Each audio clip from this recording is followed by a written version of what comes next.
दोस्तों, हर हर महादेव।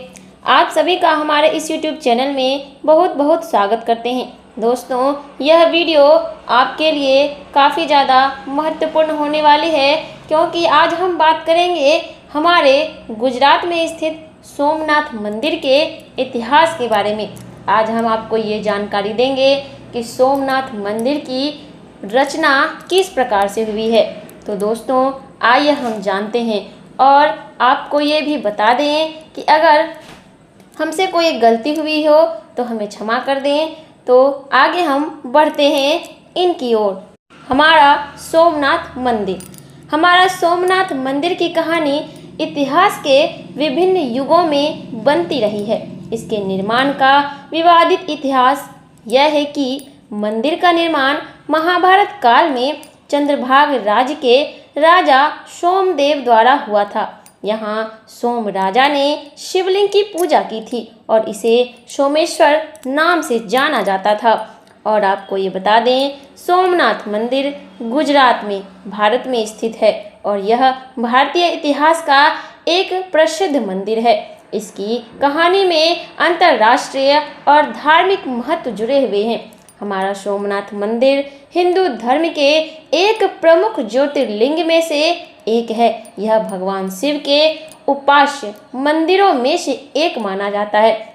आज हम आपको बताएंगे कि सोमनाथ मंदिर का इतिहास और इससे जुड़ी कुछ दिलचस्प बातों को। सोमनाथ मंदिर की कहानी इतिहास के विभिन्न युगों में बनती रही है। इसके निर्माण का विवादित इतिहास यह है कि मंदिर का निर्माण महाभारत काल में चंद्रभागा राज्य के राजा सोमदेव द्वारा हुआ था। यहाँ सोम राजा ने शिवलिंग की पूजा की थी और इसे सोमेश्वर नाम से जाना जाता था। धार्मिक कथाओं के अनुसार चंद्रभागा राज्य के राजा भीमदेव ने इसे पुनः बनवाया था। इतिहास में सोमनाथ मंदिर को कई बार आक्रमण का शिकार हुआ।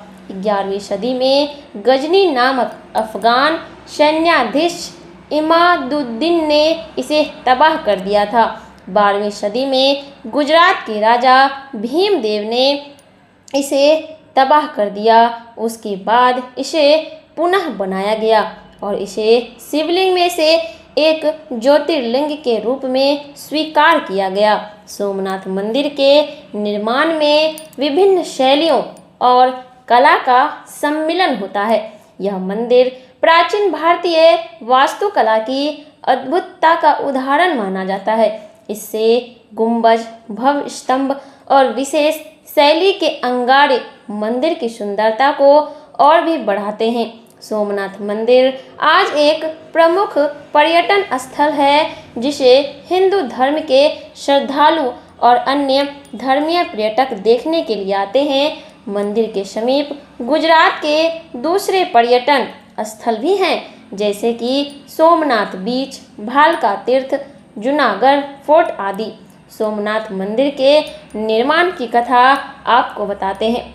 एक दिनों की अवधि में राजा दक्ष नामक राजा अपने यज्ञ के लिए बड़े संपूर्ण यजमानों को आमंत्रित किया और वह अपने पुत्र प्रियव्रत को इस यज्ञ की प्रमुख अग्नि कुंड में हवन करने के लिए नहीं बुलाता था, क्योंकि उसकी पत्नी सती माता ने उनसे विवाहित के रूप में व्रत धारण किया था। यज्ञ के समय प्रियव्रत का मन स्वयं सोमनाथ के मंदिर में ही होता था, इसीलिए वह यज्ञ में नहीं शामिल होने के कारण तैयार था। एक दिन प्रियव्रत ने अनजाने में सती माता ने भगवान शिव के द्वारा सोमनाथ में हो रहे महायज्ञ को देखा। उन्हें देखकर उनका मन स्वयं सोमनाथ के प्रति भक्ति और श्रद्धा से भर गया। सती माता की इच्छा से सोमनाथ ने अपने महायज्ञ का त्याग कर दिया और सती माता के सामने प्रकट हो गए। यहाँ पर भगवान शिव ने सती माता की अपनी स्तुति की और उन्हें आशीर्वाद दिया। यह कथा भगवान शिव और सती माता के प्रेम और भक्ति का प्रतीक है, जिससे सोमनाथ मंदिर का नाम प्रसिद्ध हुआ था। गुजरात के सोमनाथ मंदिर के बारे में कई रहस्य हैं, जो इसको अद्भुत और रहस्यमय बनाते हैं। यहाँ कुछ प्रमुख रहस्यों का उल्लेख आपको बता रहे हैं। निर्माण तकनीक, जैसे कि सोमनाथ मंदिर के निर्माण तकनीक विशिष्ट पूर्ण है। इस मंदिर का निर्माण इतने भारी और विस्तृत पत्थरों से किया गया है कि यह अद्भुत और सुरक्षित लगने वाला है। इसके अंदर रहस्यमय गुफाएं और चंदन वृक्ष के जंगल भी हैं।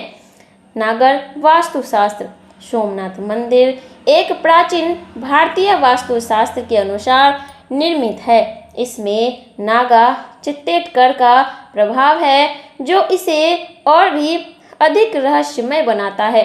इतिहास के युगों में सोमनाथ मंदिर का इतिहास भारतीय इतिहास के विभिन्न युगों में समृद्ध माना जाता है और इसका निर्माण और पुनर्निर्माण कई बार हुआ है और इसे धार्मिक और राजनीतिक वादों से घिरा हुआ है। धार्मिक महत्व, सोमनाथ मंदिर हिंदू धर्म के एक प्रमुख ज्योतिर्लिंग में से एक है, इसीलिए यह धार्मिक और आध्यात्मिक दृष्टिकोण से भी इसे महत्वपूर्ण माना जाता है। और आपको बता दें यहाँ के गुप्त रहस्य क्या हैं। यहाँ के गुप्त रहस्य, सोमनाथ मंदिर में निहित गुप्त गुफाएं भी हैं, जो इसे और भी रहस्यमय बनाती है। इन गुप्त गुफाओं का इस्तेमाल पूर्व काल में तपस्वियों और सन्यासियों द्वारा किया जाता था। सोमनाथ मंदिर पर आक्रमण हुआ था और यह आक्रमण कब हुआ था, आपको हम बताते हैं इसके बारे में। सोमनाथ मंदिर पर इतिहास में कई बार आक्रमण हुआ है। इसका निर्माण कई बार हो चुका है और इसके समय समय पर यह आक्रमण का शिकार हुआ है। जहां सबसे पहले लोकप्रिय आक्रमण महमूद गजनवी का था, जो 1024 ईस्वी में हुआ था। उन्होंने सोमनाथ मंदिर को कई बार लूटा और नष्ट कर दिया। अलाउद्दीन खिलजी ने 1296 में सोमनाथ मंदिर पर आक्रमण किया था और उसे लूटा था। 1701 में मुगल सम्राट और औरंगजेब ने सोमनाथ मंदिर को भी आक्रमण करने का प्रयास किया था, लेकिन इसे नष्ट करने में उन्हें सफलता नहीं हासिल हुई थी। और आपको बता दें कि हमारा सोमनाथ मंदिर बहुत ही इतिहासकार है, आध्यात्मिक है और ही पौराणिक तत्वों से जुड़ा हुआ है और इसमें गुप्त कथाएं भी हैं, जो कि हमारे रहस्यमय जानकारी के लिए महत्वपूर्ण है। और ये भी बता दें कि हमारा मंदिर बहुत ही आध्यात्मिक है और पौराणिक काल से जुड़ा हुआ है। यह हिंदू धर्म में एक महत्वपूर्ण ज्योतिर्लिंग के रूप में माना जाता है। दोस्तों, हमारा सोमनाथ मंदिर काफ़ी ज़्यादा पौराणिक कथा और महत्वपूर्ण जानकारी हमें प्राप्त कराती है और हमें ये बताती है कि हमारा मंदिर कितनी पुरानी कथाओं के अनुसार से जुड़ा हुआ है। दोस्तों, आपको ये हमारी वीडियो अच्छी लगी तो हमारे वीडियो को लाइक करके हमारे चैनल को ज़रूर सब्सक्राइब कर दें, ताकि हम आपको और भी ज़्यादा जानकारी दे सकें। हर हर महादेव।